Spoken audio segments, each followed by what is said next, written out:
लिजा इस ब्लेड को पार करने की कोशिश करती है, लेकिन उसी बीच उसका पैर मशीन से कट जाता है, जिस कारण उसे बहुत दर्द सहना पड़ता है।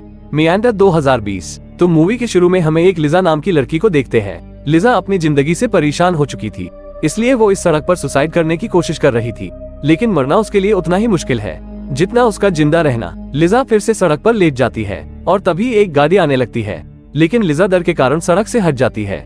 फिर वो गाड़ी वाला पूछता है कि क्या उसकी तबीयत सही है। लिजा हाँ कहती है। ड्राइवर का नाम एडम होता है। एडम उसे लिफ्ट ऑफर करता है। फिर लिजा उसकी गाड़ी में बैठकर लिफ्ट लेने लगती है। लिजा एडम को बताती है कि आज मेरी बेटी का बर्थडे है, लेकिन वो अब जिंदा नहीं है। लिजा अब बिल्कुल अकेली रह चुकी है, जिस कारण से वो सुसाइड करने की कोशिश कर रही थी। उसके बाद लिजा गाड़ी में रेडियो सुनती है।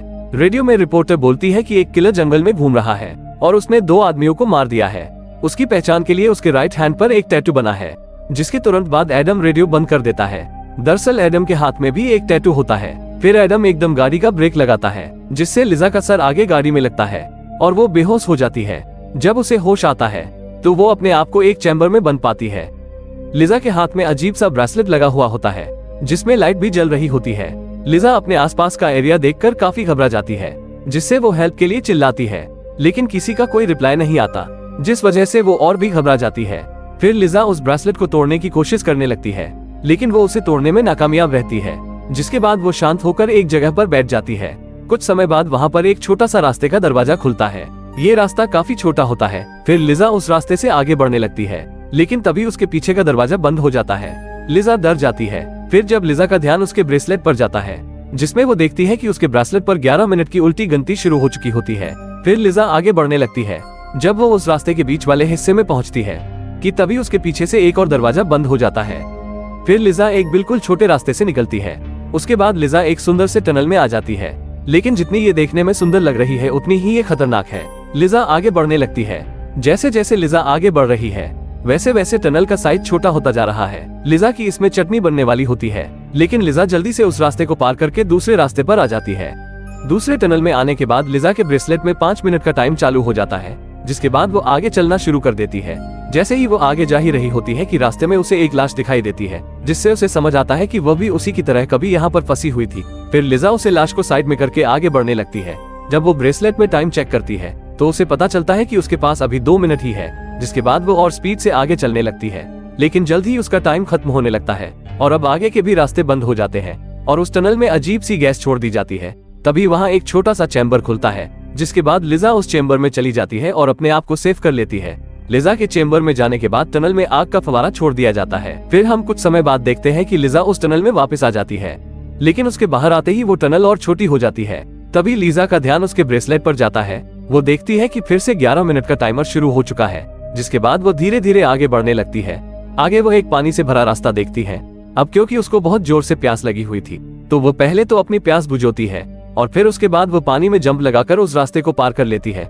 जब वो अगली टनल में पहुंचती है तो अचानक वहां पर पानी भरने लगता है, लेकिन लिजा वहां से भी चालाकी से निकल जाती है। जब वो अगली टनल में पहुंचती है तो उसे अजीब सी आवाज सुनाई देने लगती है, जैसे कोई उसे हेल्प के लिए पुकार रहा हो। लिजा उस आवाज को फॉलो करते हुए आगे बढ़ने लगती है, लेकिन तभी उस टनल में एक एसिड से भरा एक चैम्बर खुलता है।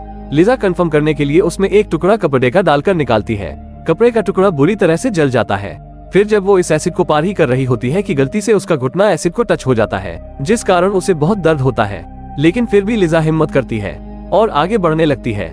आगे वो एक आदमी से मिलती है जो उसकी तरह इस टनल में भटक रहा होता है। दोनों के बीच सरिये लगे हुए होते हैं, जिससे लिजा और उस आदमी के बीच काफी गैप होता है।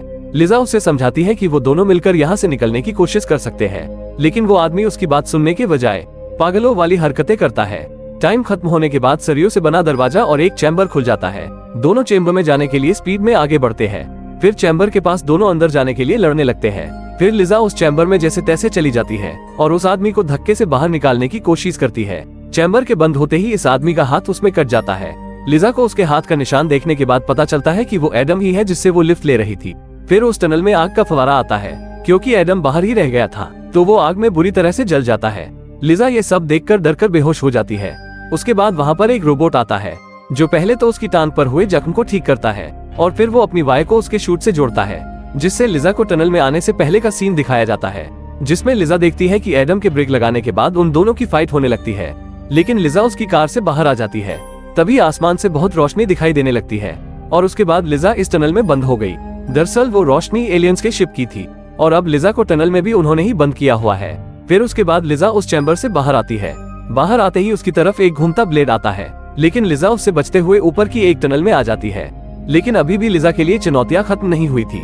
लिजा के पीछे एक जला हुआ आदमी लग जाता है।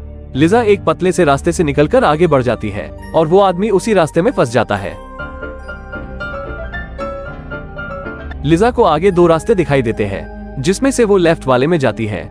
लेफ्ट वाले में आकर उसे अपनी बेटी की आवाजें सुनाई देती है। आवाज को फॉलो करते हुए वो एक अलग सी टनल में पहुंच जाती है। यहाँ उसे पता चलता है कि उसकी बेटी की डेथ खेलते हुए छत से गिरने से हुई और इन यादों को दोबारा देखकर लिजा काफी दुखी हो जाती है। लेकिन तभी वहाँ पर वो जला हुआ आदमी आ जाता है। वो आदमी लिजा को पकड़ने की कोशिश करने लगता है। लिजा उससे बचते हुए अगली टनल में चली जाती है। इस टनल में वो नुकीली तारों के नीचे से निकलती है, जिसमें उसे काफी दर्द भी होता है। वो आदमी भी उसके पीछे आ जाता है। तभी लिजा का टाइम खत्म हो जाता है और वहाँ पर एक चैम्बर खुल जाता है। लेकिन अब की बार चैम्बर के अंदर वो जला हुआ आदमी चला जाता है और लिजा बाहर ही रह जाती है। लिजा डर के कारण चिल्लाने लगती है।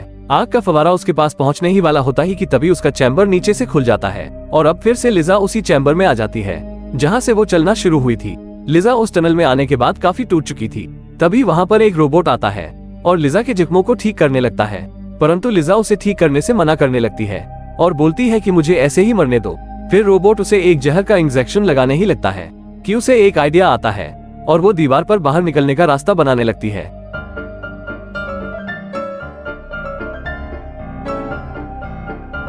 और वो उसी रास्ते को फॉलो करते हुए एसिड तक पहुंचती है, जहां वो ब्रेसलेट को अपने हाथ से अलग करती है। ब्रेसलेट के निकालने के बाद उसे अपने हाथ पर कुछ निशान होते हैं। उसके बाद लिजा आगे बढ़ती है और उन्हीं दो रास्तों के पास पहुंच जाती है। अब की बार लिजा राइट वाली टनल में जाती है। आगे जाने के बाद उसे फिर से दो टनल दिखाई देती है, जिसके बाद वो अपने हाथ को देखकर लेफ्ट वाले टनल में चली जाती है। वहाँ जला हुआ आदमी उसका पीछा करने लगता है। लिजा लाइट वाले ब्रेसलेट को दूसरी टनल में फेंक देती है, जिससे उस आदमी का ध्यान भटक जाता है और लिजा एक एलियंस के टनल में आ जाती है। यहाँ वो अजीब से एलियंस से मिलती है। तभी वहाँ फिर से वो आदमी आ जाता है और लिजा को पकड़ने लगता है। लिजा उससे बचती हुई एक टनल के चैम्बर में आ जाती है और वो आदमी बाहर ही रह जाता है। लिजा उसे कुछ ऐसे इशारे करती है, लेकिन अब की बार वहाँ कुछ भी आग नहीं आती और लिजा का चैम्बर भी खुल जाता है। फिर लिजा और उस आदमी की फाइट होने लगती है। लिजा उसे पैर से दबाकर मार देती है। फिर लिजा आगे बढ़ती है और दो रास्तों में से वो राइट में चली जाती है। यहाँ वो फिर से अपनी बेटी से मिलती है। उसकी बेटी उसे अपने साथ चलने के लिए कहती है, लेकिन लिजा को पता था कि ये कोई एलियंस की कोई नई चाल होगी, इसलिए वो उसकी बात नहीं मानती। फिर उसकी बेटी वहाँ से गायब हो जाती है। लिजा दोबारा आगे बढ़ने लगती है। लिजा को इस टनल के एंड में आसमान दिखाई देता है। वो उसकी तरफ जाने ही लगती है कि तभी वहाँ 3 ब्लेड्स चालू हो जाते हैं। लिजा चालाकी से 2 ब्लेड्स को पार तो कर लेती है, लेकिन जब वो तीसरे ब्लेड को पार करने लगती है, उसका पैर कट जाता है, जिससे उसे बहुत दर्द होता है। लेकिन जब वो उस टनल के एंड में पहुंचती है तो वो उस आसमान को देखती है, जो कि असली नहीं होता, बल्कि वो तो एक स्क्रीन होती है। लिजा ये जानने के बाद काफी फुट फुट कर रोने लगती है और बोलती कि काश मैं मर ही जाती। तभी वहाँ पर एक पावर उसे वहाँ से बाहर निकालने लगती है। जब लिजा की आंख खुलती है तो वो अपने आप को वाटरफॉल के पास पाती है। यहाँ पर वो अपनी बेटी से मिलती है। उसकी बेटी बोलती है कि अब आप मेरे साथ रह सकते हो। दरअसल लिजा को एलियंस अपने प्लेनेट पर उठा लाए थे। स्टोरी अच्छी या बुरी लगी हो तो लाइक या डिसलाइक जरूर करें। Thank you for watching.